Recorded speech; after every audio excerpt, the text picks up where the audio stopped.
we automated a simple Excel formula. So I'll just summarize the thing for you. So what we did is we gave it all the column names and asked it to generate a random data set. We worked on it. So this is the data set it gave, right? And these are the two sheets, two columns that we uh, asked ChatGPT to build for us, right? So first we asked it the condition for NPA classification. It gave us the condition.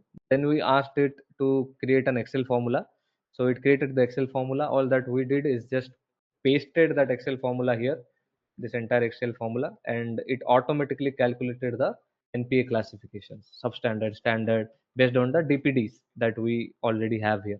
And then we also asked it for SMA classification, and what it did is that it gave us the criteria and it also gave us the formula, and it took us probably 15 minutes, 10-15 minutes to do this.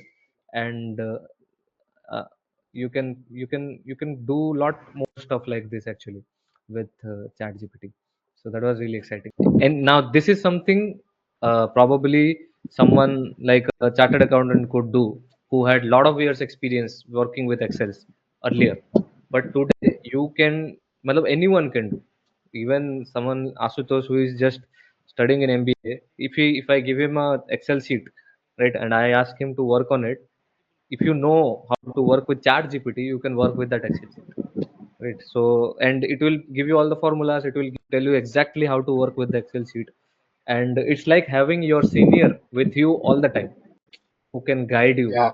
even better, right? So having that experience in your hands, so that is some. So I am very excited with this kind of stuff, and I keep experimenting this kind of stuff a lot.